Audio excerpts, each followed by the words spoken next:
must be our goal and our guide. And all that we strive for as a human family, dignity and hope, progress and prosperity, depends on peace. But peace depends on us.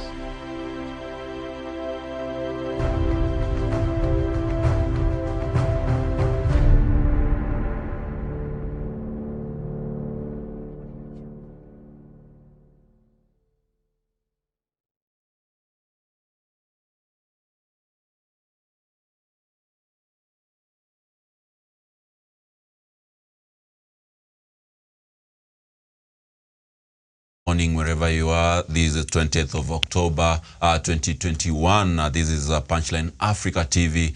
We are coming to you live from our headquarters in Nairobi for this special coverage of the 2021 Mashujaa Day celebration in Wanguru Stadium in Kirinyaga County. This morning I'm joined by my fellow colleague Sharon Gitonga, who will be discussing together with me the headlines on our dailies before we proceed to the live coverage of Mashujaa Day celebration in Kirinyaga, where Dr. Masanga David and Tarwish Olesasina shall be joining us live for the event. So Sharon, we're just going to be looking at the newspapers headline, and we shall start with the Daily Nation newspaper here, where the headline is test for Uhuru Ruto on last Mashujaa Day. I don't know what you make of that. We are supposed, perhaps we expect the Deputy President after a very long time to meet his boss, President Uhuru Kenyatta, and we understand the kind of tension that has been ongoing. The Deputy has been on the campaign trail. We've seen the kind of epithets that he has been throwing at his boss. What do you think will transpire in these Mashujaa Day celebration? In the previous celebration, we've seen a scenario where the President comes on board and welcomes the former Prime Minister Raila Odinga, his partner in the handshake. What do you think how things are going to play out in these Mashujaa Day, Sharon, wherever you are?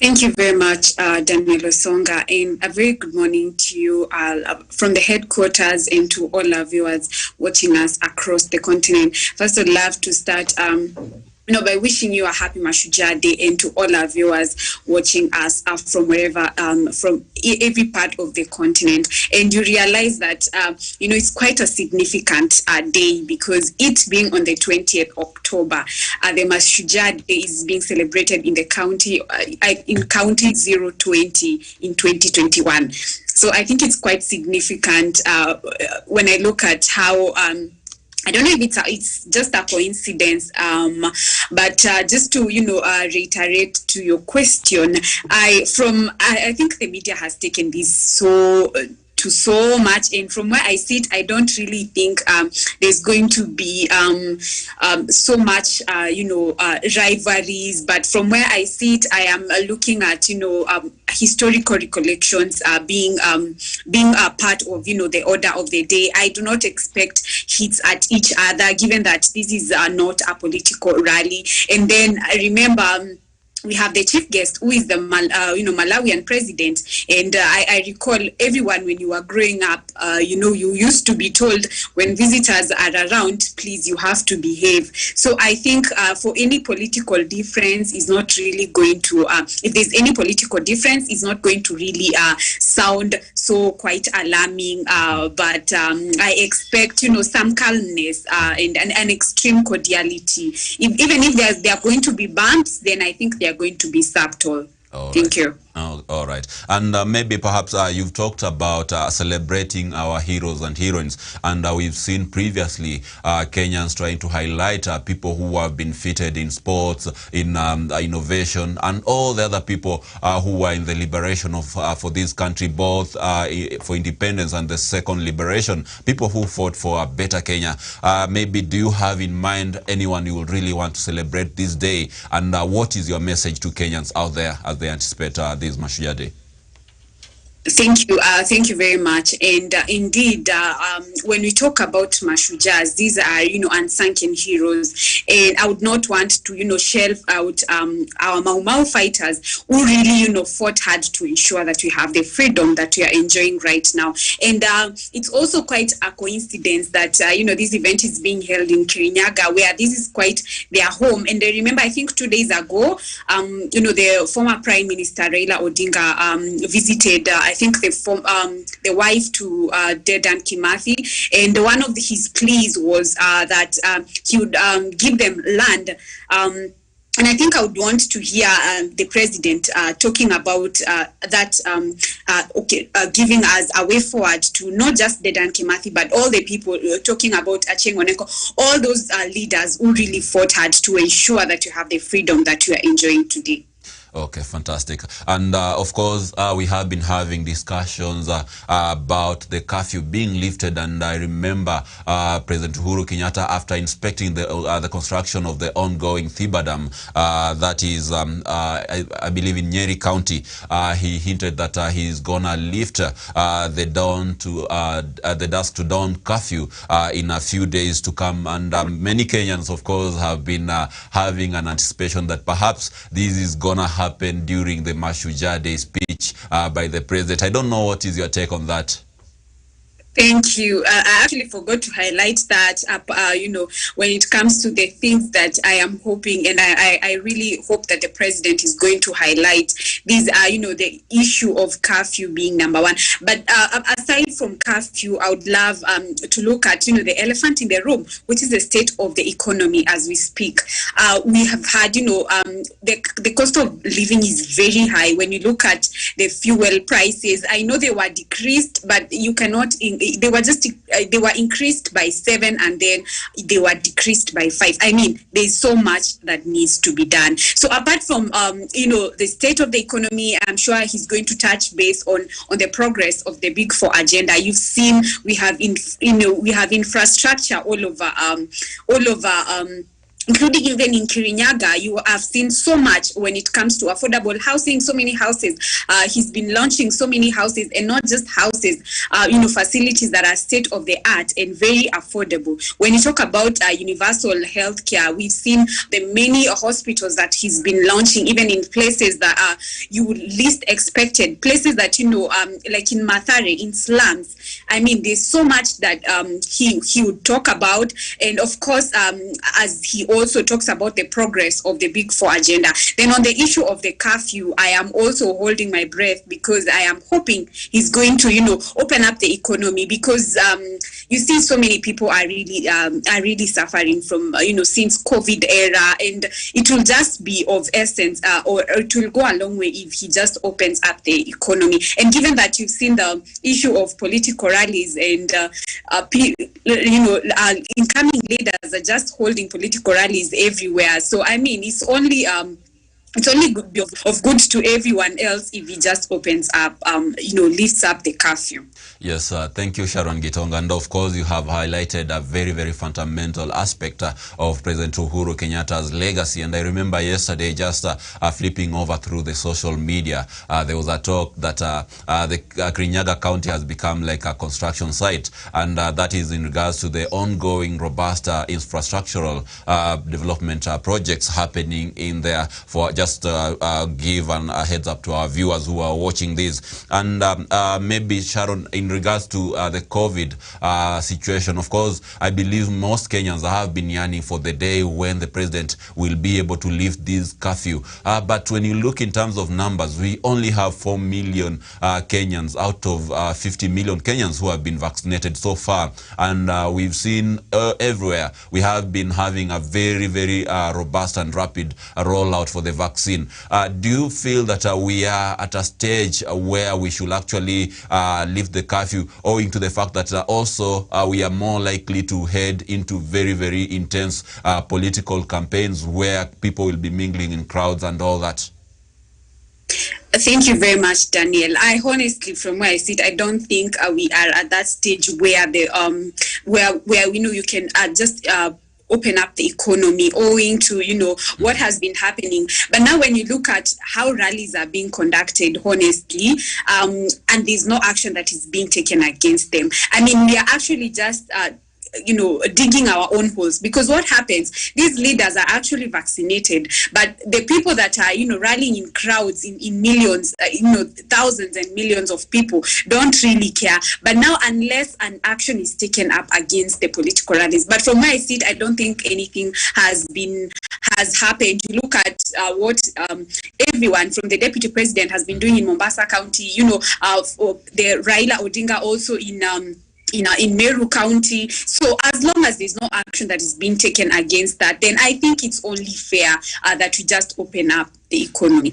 Okay, that is Sharon Gitonga giving her views on the state of the pandemic, and of course her view is that it is only fair that we open the economy so that people can go back to their businesses, because after all, the political class is actually vibrantly engaging in political campaigns and all that. Now, just move a bit and onto the political matters. And yesterday, we saw more than 5 Mount Kenya governors putting their weight behind the former Prime Minister Raila Odinga in an endorsement, saying that they had opened their doors and they would really like Raila Odinga to go to their regions and be able to campaign for his 5th stab at the presidency. I don't know, what do you make of these developments, Sharon Gitonga, owing that Mount Kenya region, for the very first time, is not going to have a presidential candidate, and therefore aspirants have been making their inroads into this vote-rich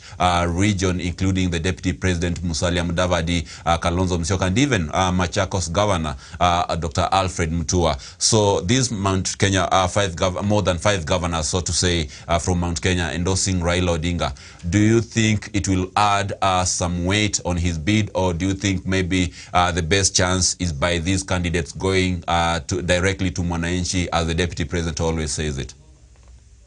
Thank you. And it goes a long way. And I'm sure, there's a quote that says, if you don't go to the mountain, then the mountain will come looking for you, as long as you inspire it. And I'm sure that is what leaders in Mount Kenya have actually seen.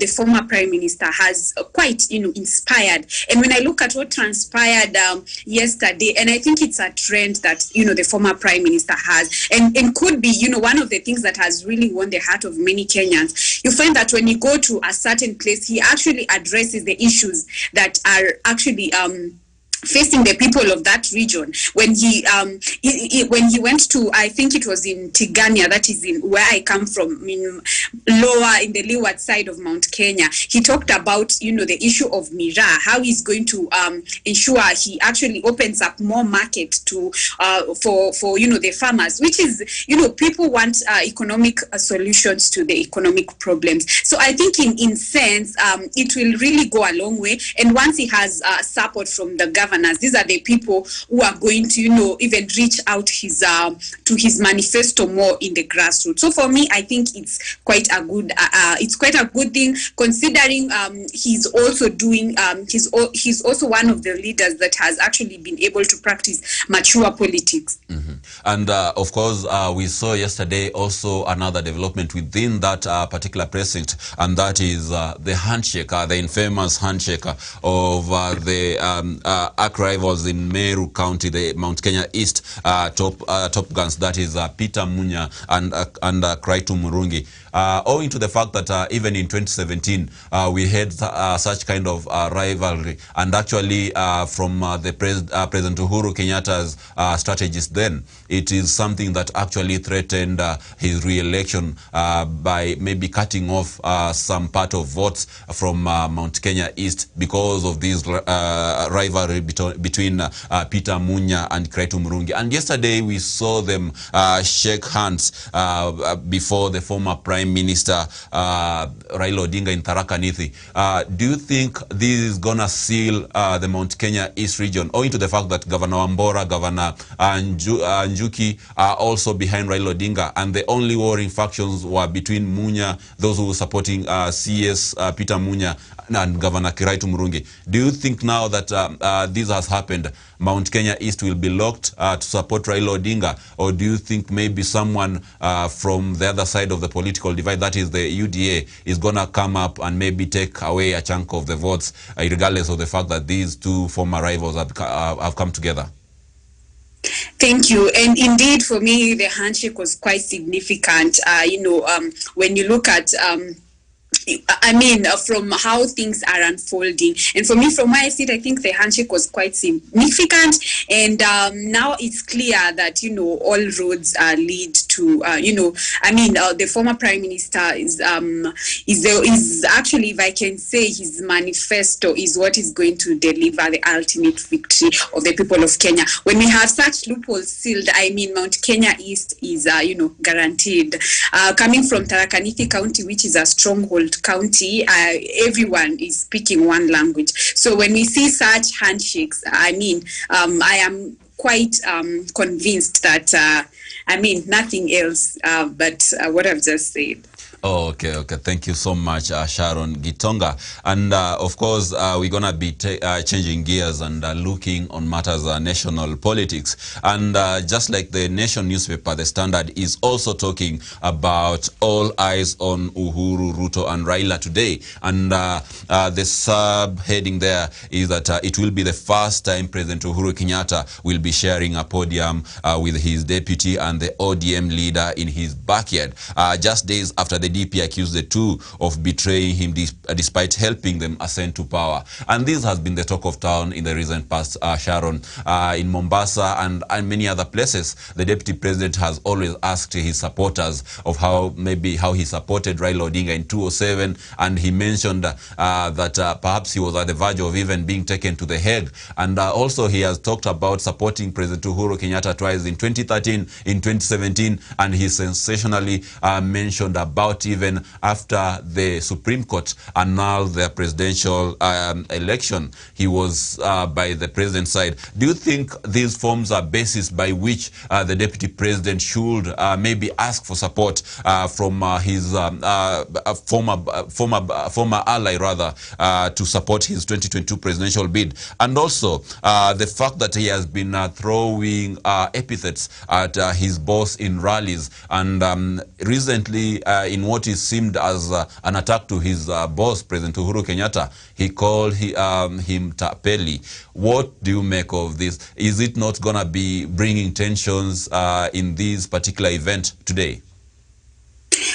Thank you very much. And indeed, it's quite, from where I sit, I would say, let me wait and see how events turn up. But I think the first thing that, the deputy president should first do is to apologize to the president, at large, and not just the president, but also Kenyans. Because you've seen lately, and not just lately, in actually every forum that he rallies, he's always either disrespecting, the president, trying to demonize the BBI, or reading from a different script, and which is a rising concern, and has really raised eyebrows to Kenyans. So I believe apart from all setting aside politics, and I believe that is the first thing, that if he really says he's remorseful, let us see him apologizing, in public. But then I also do not expect to have, political rivalries, just like I'd said. Apart from that, I actually would want to hear, the president also focusing on not just the president, but also the deputy president and the leaders that, of course, former prime minister, focusing on 2022, talking about, statesmanship, and above all, ensuring that, there's a cordiality. Remember, we have the Malawian president aboard. So some of these things, it's not going to really give, paint a very good picture when they bring out their differences in public. But first of all, I think it will go a long way, for the deputy president to actually apologize and be intentional about the apology. Do you think that we are going to maybe expect another handshake soon between the president and his deputy prior to the 2022 general election, maybe?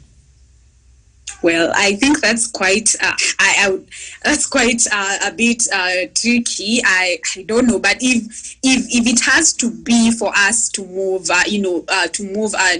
together in harmony and speaking in one voice, then I honestly welcome it, because from where we are, I mean, we're in a shambolic situation. So if the handshake, because if you recall, the handshake between the president and the former prime minister has really, stabilized everything. The temperatures are, right now very cool. So if this is going to go, it has to call for a handshake between the two of them, and also the former prime minister being involved. I think for the sake of, shelving of political rivalries, the post-election violence, if we have to do it, then I welcome it.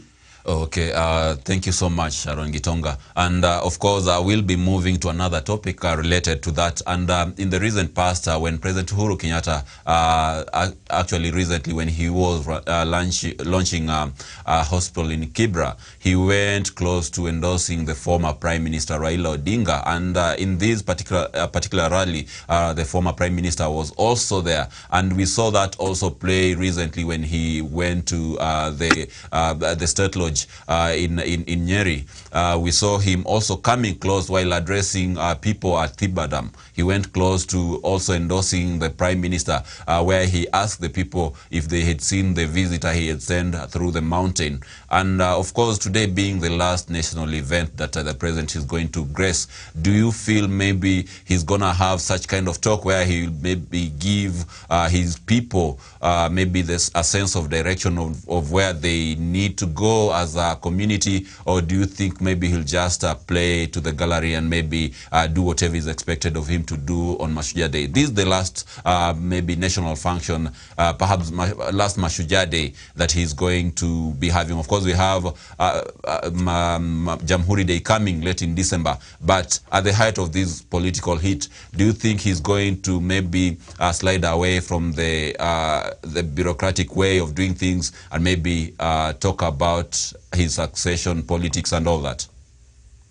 Thank you very much for that question. And of course, if you recall, I think 2 days ago or yesterday, he actually urged the Mount Kenya people to wait for his signal. But from where I sit, I think the signal has, progressively been given with his tactics, and from his moves, just like you mentioned, during when he was opening up the hospital in Mathare, in Kibera, I think he actually hinted it and told the people to be very wise when they are picking up the leader that, and also you actually mentioned the same in Mwea, just like you have alterated. So I think he might, this is a, 50-50 scenario when he said that, when he gave the statement that to Mount Kenya that they should await for his signal on the direction that they should move, because it's very clear, even when you look at the voter apathy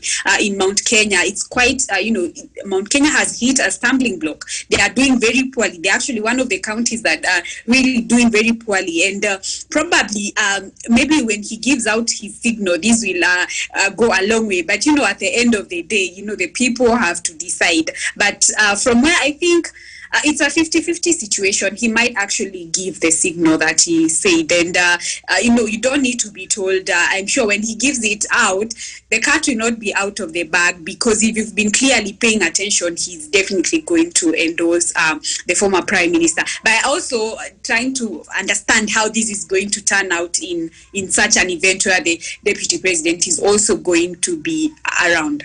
All right. And of course, I remember quite well in that particular scenario, he mentioned that he has a lot of things to discuss with the people of Mount Kenya, and he's going to find a place where there are no cameras so that they can be able to talk as a house. And what would you think maybe perhaps will be the implications of the president maybe coming out openly and endorsing the former prime minister, or maybe thereabout not endorsing him? I think what the president is being quite very cautious, at the end of the day, to avoid backlash from his backyard. And looking at it, at the end of the day, he wants a leader who will ensure his continuity, if not completion of his legacy. When you talk about infrastructure, when you talk about universal health care, when you talk about food security, he needs a leader who is going to, for posterity, and not just someone that is about his own political intent. So I think there's also the question of avoiding a backlash from the backyard, from his own backyard. Mm-hmm. So do you think that maybe if the Prime Minister ran for presidency with an open endorsement from President Uhuru Kenyatta, will it be more wise for him to do so, or should it just continue as it is right now with maybe the president through his allies pushing the former Prime Minister and taking him through the mountain? Which one will be so much effective in that regard?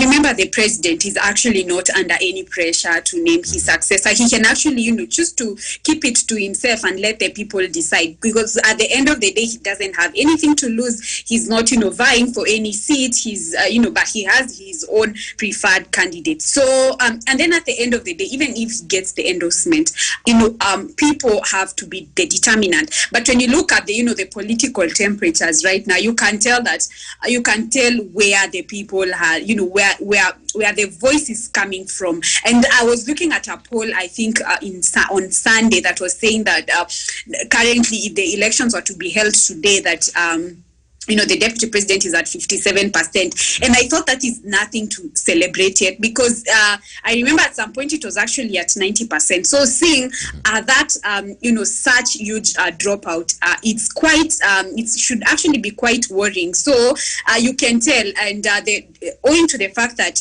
the former prime minister has actually not even declared his presidential bid yet. But when you look at how he's been campaigning, when you look at how he's been setting the ground, there's so much positive reception. So I believe even if he doesn't get an endorsement, the people of not just Mount Kenya, the people have decided they want change, and definitely I am sure he's going to, get the place. Thank you so much. That is Sharon Gitonga saying that perhaps the people of Mount Kenya have already made up their minds and they're going to elect whoever they want, not because perhaps they've been told, or maybe because they feel something maybe different from that particular individual, but because they want change and they want someone they can be able to trust. This is a special coverage for Mashujaa Day, coming to you live from Kirinyaga. We are just keeping an eye on the event. Once our people on the ground will be ready,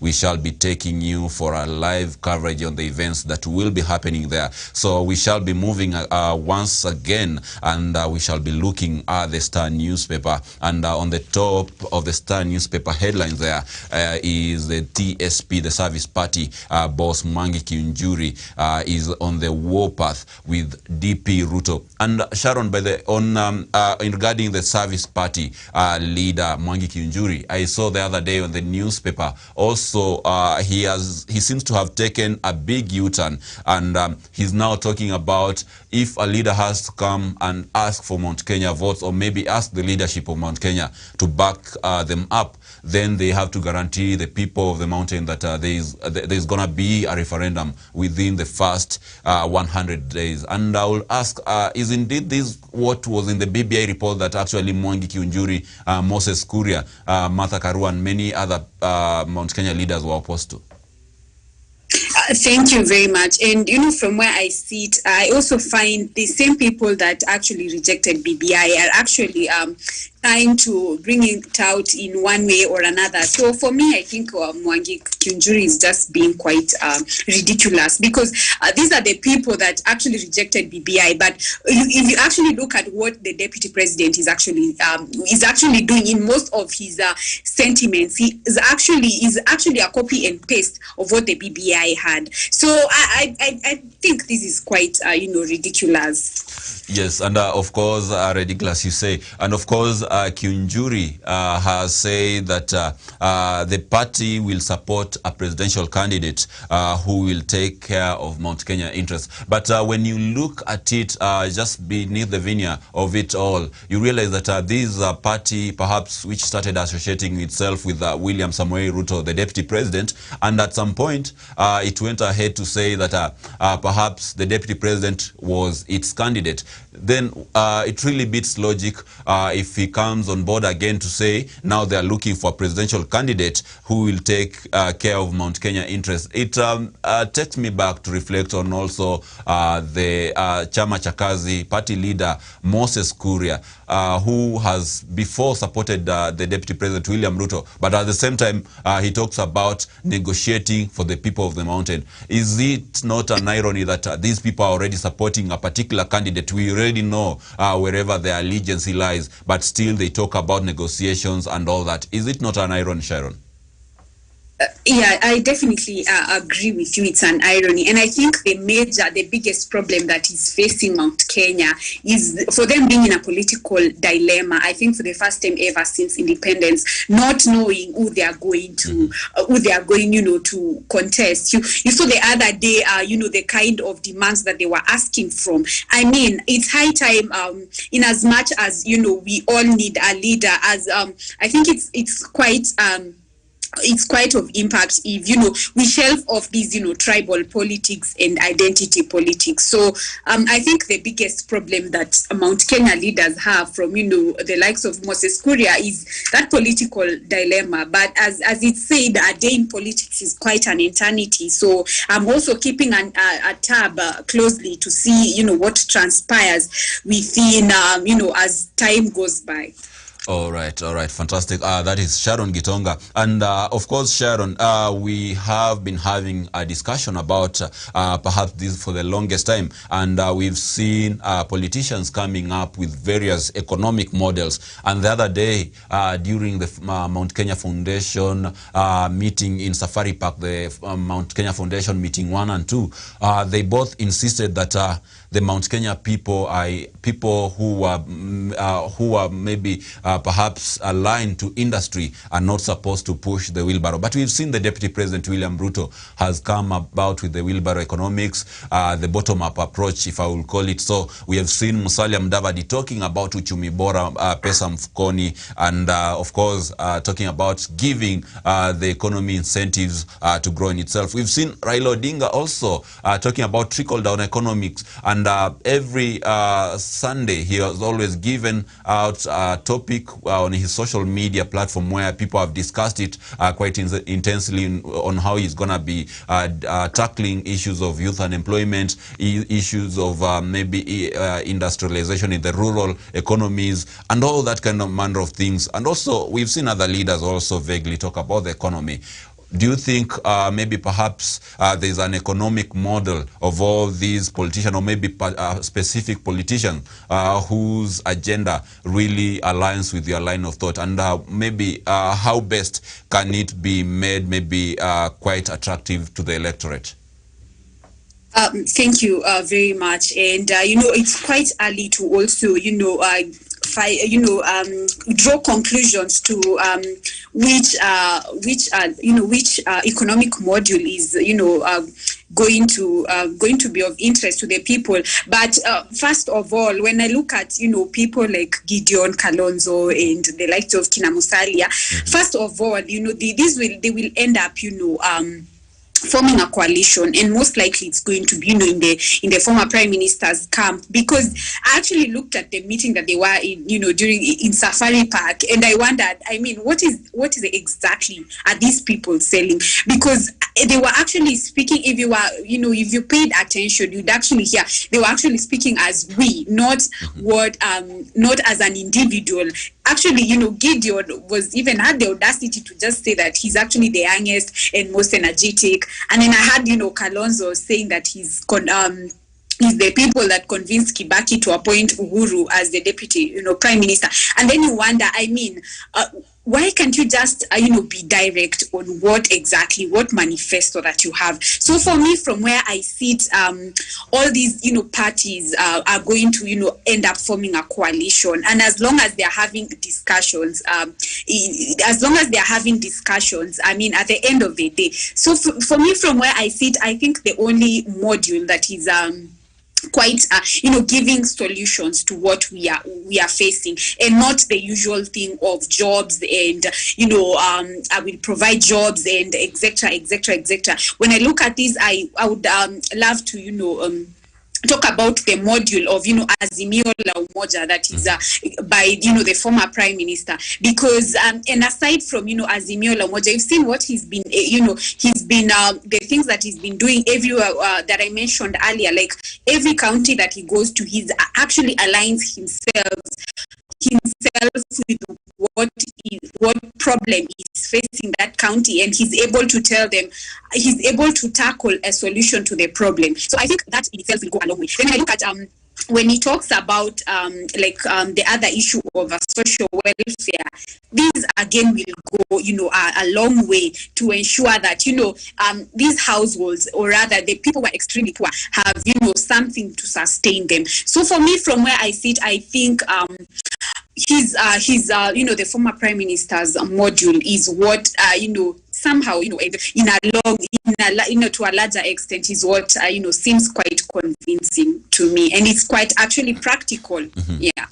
Okay, thank you. That is Sharon Gitonga just weighing her opinions on the various economic models that the various presidential candidates here in Kenya have been bringing forth. And of course, it has been a flurry of activities here in Kenya with top presidential contenders campaigning across the country and trying to sell the best economic models to the people of Kenya in preparation for the 2022 presidential elections. And we shall be keeping an eye on those developments, and of course today we also keeping a close eye on whatever developments are happening in Wanguru Stadium in Kirinyaga County, the Mashujaa Day celebrations 2021. We're gonna take a break, but when we come back we shall be having more discussions of the day and other political and current affairs. Ambayo tumetumia mwaka huu iliangushwa mara 11 ndio ikapita, na ingechukua miaka 7 ndio counties ziweze kupata ile pesa ambazo wanaenda kupata wakati huu. Kwa hivyo mimi najivunia nikiwa speaker kwamba pesa nyingi wakati huu tumeweza kuzipeleka kule kwenye counties zetu. Asante sana kwa nafasi yako. Asante sana. Naam, bila shaka mtazamaji, kama ulivyoweza kusikia, huyo alikuwa ni spika wa bunge la seneti bwana Ken Lusaka akiweza kuzungumza nasi. Haya ni matangazo ya moja kwa moja kutoka uwanja wa Wanguru International Stadium, na wakati wowote kuanzia sasa mtazamaji, gwaride la heshima litakuwa linaingia hapa. Na mtazamaji, ni kwamba tuko moja kwa moja katika uwanja huu wa Wanguru National Stadium, na kama alivyokuwa tunakuarifu kabla kuweza kumpokeza mwenzangu hapa John Jacob Kieria, ni kwamba mataifa ya Kenya na Malawi yana urafiki wa kiasi cha haja ambacho nimekuambia bidhaa ambazo Kenya upeleka na kuuza kule Malawi ni pamoja na bidhaa mbalimbali kama vile vyombo vya jikoni, mashiti mazito, bidhaa za urembo, pipe za kunyunyiza maji, magurudumu, vifaa vya kutengeneza vyoo, bidhaa za kutengeneza nguo, siagi, sabuni na mengi mengine. Na kwa upande wake Malawi hapa nchini huleta mbegu za mahindi, mawe ya vito na tumbako. Sijui tumbako mtazamaji unaielewa. Na moja kwa moja basi, kabla kuendelea na matangazo haya, niko na mwenzangu hapa John Jacob Kierie. Tuko hapa kuhakikisha kwamba runinga ya Channel 1 inakupeperushia matangazo haya mubashara kutoka uwanja wa Wanguru gatuzi la Kirinyaga. Asante sana mwenzangu Mamkondo. Swahili kisafu hicho. Asante tena sana. We continue with the coverage of the Mashujaa Day celebrations here at the Wanguru International Stadium. Guests continue to troop in. We expect by 10 o'clock the event should have started, and then the arrival of the president about 30 minutes later. Whether that program will drag obviously is subject to how time goes. The weather is still gloomy. That means that it could have delayed a few things because for the military to prepare to fly the planes, they fly normally in national celebrations, the weather must be good. Obviously, in the morning, there was a bit of contemplation whether they would continue with the exercise of flying planes above the stadium. And obviously, it was a matter of wait and see how this weather goes. It's clearing up a bit, but it's still gloomy. And therefore, we're waiting to see what happens. And whether this program will have a little bit of delays because of how the weather is. Now, Mashujaa Day celebrations is quite a historic event, and from the pictures you see, Kenyans are elated about this day. President Uhuru Kenyatta initiated this process of ensuring that national celebrations are taken to counties as a way of decentralizing the celebrations, to remove the concentration of celebration from Nairobi County or Nairobi, which is the seat of power, if you were to argue that way, and then take them to counties. Now, Mashujaa Day celebrations right here in Wanguru International Stadium in Kirinyaga County, and residents are elated. One of the things you will notice in this town, I would say, I would be hesitant to call it sleepy, but it was a sleepy town before President Uhuru Kenyatta announced that the Mashujaa Day celebrations would actually be in this county. And therefore, once that announcement was made, obviously the preparations began to make sure that Wanguru and Kirinyaga is ready to host the Mashujaa Day celebrations. PS Kibicho leading the efforts to ensure that this county is ready. And you can see the magnificence of the roads that are, coming into Wanguru and Gurubani.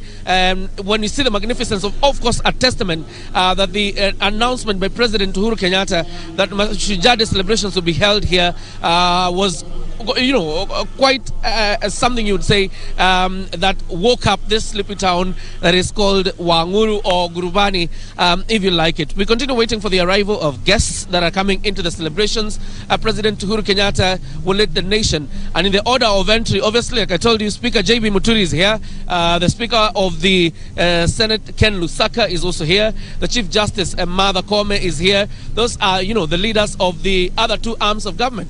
So what we are waiting for now is the arrival of the third arm of government, that is the executive, led by cabinet secretaries, the deputy president, and then the president, and then the chief guest of President Uhuru Kenyatta, who is Lazarus Chakwera of Malawi.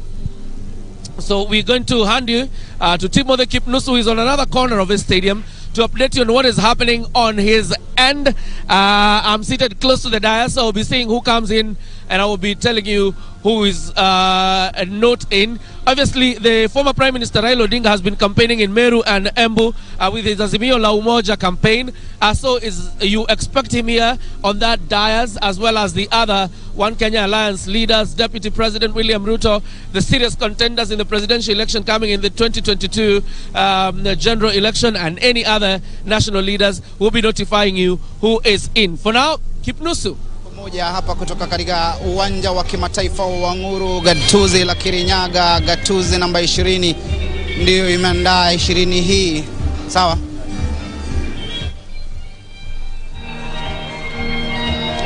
Na mtazamaji, hayawi huwa na chururu sindondondo. Hatimaye siku ya Mashujaa hapa kwenye uwanja wa kimataifa wa Wanguru katika gatuzi la Kirinyaga, sherehe muhimu zaidi katika kalenda ya Jamhuri ya Kenya, ambapo tunawakumbuka wale waliojitolea muhanga kwa hali na mali, nyuta na mate, udi na uvumba, kuhakikisha kwamba taifa hili linakombolewa kutoka kwenye minyororo ya mbeberu. Na ni siku ambayo bila shaka tunataraji kiongozi wa taifa Rais Uhuru Kenyatta aweze kuongoza sherehe hii, kilele cha sherehe hii ikiwa ni hotuba ya kiongozi wa taifa. Kukumbuka kwamba mgeni wa heshima katika maadhimisho hii au sherehe hii ya Mashujaa ni Rais wa Malawi Lazarus Chakwera, na akiwa ameandamana pamoja na mke wake. Rais huyu aliweza kuwasili katika taifa hili hapo jana, tayari kuhakikisha kwamba sherehe hii ni ya kufana zaidi.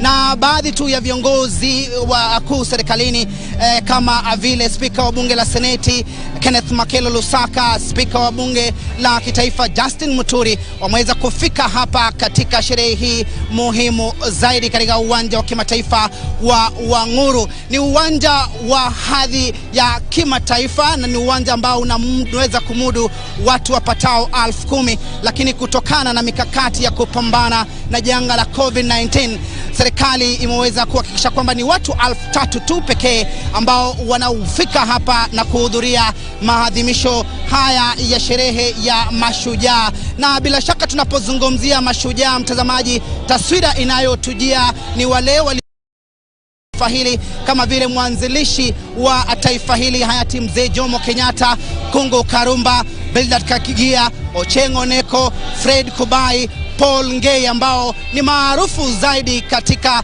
taifa hili kuhusiana na kuweza kukomboa taifa hili kutoka kwenye mnyororo ya mbeberu.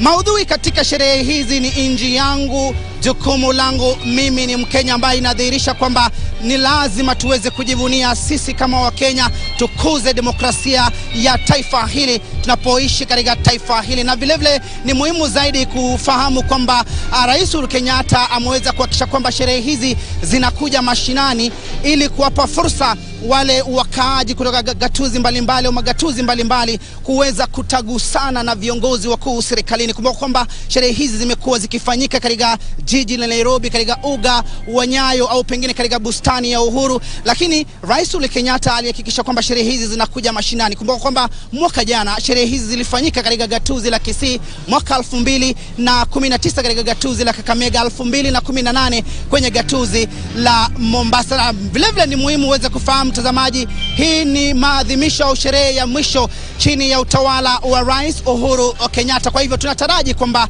siasa itakuwa inarindimwa hapa katika uga wa kimataifa wa Wanguru, masuala kuhusiana na usajili wa wapiga kura, na tunatumai kwamba itazungumziwa na kiongozi wa taifa. Kumbuka kwamba zoezi hilo linaendelea kwa sasa na litakuwa linatamatika Novemba tarehe 2. Japo masuala yameweza kujitokeza waziwazi kwamba Wakenya hawajitokezi kuweza kujisajili kama wapiga kura, ubwabwa wa mapuhuza miongoni mwa Wakenya umewajaa shingoni. Kwa hivyo tunataraji kwamba masuala haya yatangaziwa. Vile vile tunataraji kwamba Rais Uhuru Kenyatta ambaye ndiye amri jeshi mkuu wa majeshi yote humo nchini atazungumzia swala hili nyeti alilozungumzia alipokuwa katika taifa la Marekani kwenye mkutano wa Baraza Kuu la Umoja wa Mataifa. Swala hili la maamuzi yaliyotolewa na mahakama ya haki ya kimataifa kuhusu mpaka wa Kenya na Somalia. Kumbuka kwamba alipuzilia mbali uamuzi huo uliotolewa, akisema kwamba inahujumu dhima ya kimataifa kuhusiana na swala zima la mipaka. Kumbuka kwamba alikula kiapo kuhakikisha kwamba mipaka inalindwa, na ni swala ambalo tunataraji kwamba vile vile atalizungumzia. Sherehe hizi hufana zaidi mtazamaji kupitia vikosi vya ulinzi, yani KDF, na kuna ile jeshi la wanahewa ukipenda Kenya Air Force, jeshi la wanamaji Kenya Navy, jeshi la nchi kavu ukipenda Kenya Army, ambao watakuwa naipamba sherehe hii. Na vile vile kuna tumbuizo au watu tu ambao watakuwa wanatumbuiza wageni ambao wamefika katika sherehe hii katika gatuzi la Kirinyaga. Kwa mkutasari tu mtazamaji, gatuzi hili la Kirinyaga linaongozwa na gavana Ann Mumbi wa Iguru, na ni gatuzi maalum, manake ni gatuzi mojawapo katika uchaguzi wa mwaka 2017 iliingia kwenye daftari za kumbukumbu kumchagua mwanamke kuwa gavana. Kumbuka kwamba kando na gatuzi hili kuna gatuzi la Kitui ambaye inaongozwa na Charity Kalukingilu, na gatuzi la Bomet ambaye ilikuwa ikiongozwa na Joyce Laboso ambaye kwa sasa ni marehemu. Kwa hivyo ni gatuzi mojawapo ambayo baadhi tu vya wale ambao wana ari na tamanio kujitosa kwenye ulingo wa siasa mwaka 2022, hasa wanawake,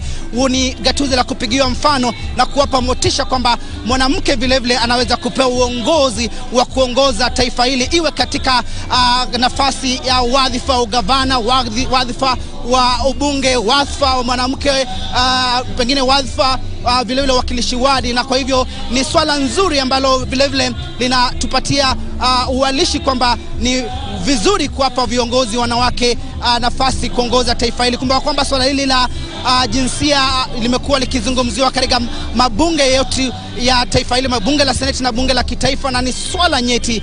Bila shaka vile vile ni vema uweze kufahamu gatuzi hili linazingirwa na magatuzi mane: gatuzi la Nyeri, Meru, Murang'a, Machakos na vile vile gatuzi la Embu. Gatuzi hili ni la kipekee na linafahamika zaidi kwa ukuzaji wa mpunga ukipenda mchele mtazamaji, na ni gatuzi ambalo limechangamkia maswala ya kilimo. Na baadhi tu ya wale viongozi ambao tumeweza kuwaoji wanahabari wenza kama vile Jacob Kiyoria na vilevile mwenzangu Victor Lo kuzungumza na wale ambao walipigania ukombozi wa taifa hili, wameangazia kuhusiana na kilimo, manake kilimo ni uti wa mgongo wa taifa hili, na kwa hivyo ni masuala ambayo Rais Uhuru Kenyatta vilevile katika ajenda 4 kuu ya serikali ameweza kuzingatia kuhakikisha kwamba kilimo kinachukua nafasi kwa wananchi ili waweze kujiimarisha. Mtazamaji, kwa hivyo tutakuwa hapa kukuletea uhondo kamili kuhusiana na sherehe hii ya Mashujaa. Kwa hivyo kuwa tisti kutegea runinga hii yenye ushawishi mkubwa KBC Channel 1. Mimi naitwa Timothy Kipnusu, usibonyeze kibonyonyo. All right, we still continue with the coverage from this end. I'm close to the dais, speaking to some of the leaders who are coming in into Wanguru Stadium. Right now, the Member of Parliament for Nyeri Town, Ngunjiri Wabugu, is already with us. Thank you very much, Mheshimiwa, for being with us. Thank you very much, and asante for inviting me to come and speak to you. Absolutely. The Mashujaa Day celebrations coming to the Mount Kenya region. How significant is that? First and foremost, I think as leaders of our region, we are very, very grateful that the President has decided to do his last Mashujaa Day in office in our region. I think it's in recognition of the fact that it's a region of heroes. We have historical heroes, the Mau Mau. We have contemporary heroes, people in business. We have young people who are emerging. And I think it's a message, and personally, and I hope we're going to hear it from the President, as a country, we need to get into the habit of defining heroes, be able to celebrate them, because that's how we give hope. Part of the reason we keep saying our youth are hopeless is because we haven't figured out how to define heroism. And we need to be able to define heroism, keep celebrating it, and this is a very good way of doing it. And we are glad as leaders of this region, where we own the President, as much as it belongs to the whole nation. We own him, and we consider him one of our sons, one of our fathers. We are happy that he has decided to come here. And we are happy to see Wanguru Stadium. I did not know there's a stadium like this. And sometimes it's good to travel. This kind of activities are able to show the rest of the nation what is happening, because we talk about national development, but really when you think about it, there's no national development. Every development happens somewhere, and in that place it is local. The rest of the country might call it national, like here we're talking about Wanguru International Stadium, but the people of Kirinyaga know they have a stadium. You know, when you go to Mombasa and you find the port, the people of Mombasa have a port, but it's a national project. So this is a good way of showcasing. I love the fact that this idea of going around into different parts of the country began with this president, and we hope that even after he transitions, the next president will do the same. You talk about defining heroes, and some of that work is actually in the National Assembly. Yes. Do you think we are celebrating our national heroes the way we should? I think part of the problem of contemporary conversations is that heroes tend to be in retrospect. You look at, for example, the president is going to be judged in retrospect. We are going to look at his legacy after he leaves office, and that is how you define whether somebody was a hero or not. But then also, as you define heroism, you learn what you can do to also be a hero when your time comes. How about whether it is in parliament to do legislation, to do representation, to be able to stand for something, to have principled positions. And for example, for me in parliament, I hope to see a lot more principled conversations about our politics. The reason our politics is looked at negatively is because the people playing it tend not to have principles. We need to have a situation where our politicians have principles. That becomes a definitive characteristic of what a hero looks like in parliament. Because being a hero, you can be a hero anywhere. You can be a hero in sports, you can be a hero in academia, you can be a hero in business, you can be a hero in politics, you can be a hero in media. So the thing is, what is it that calls you a hero? And this, comes when Kenyans are really wailing over the high cost of living, Mheshimiwa. Just the other day we see a report, very few members stand up to debate, the reduction of, costs of fuel prices. What is happening? First, I was in parliament. You were in parliament yourself, yes. Myself. And I think the whole idea of the seasons, we are now getting into a political season. And we're going to have some members of parliament who are going to define their own interests ahead of the national interest. And that's just how it is. So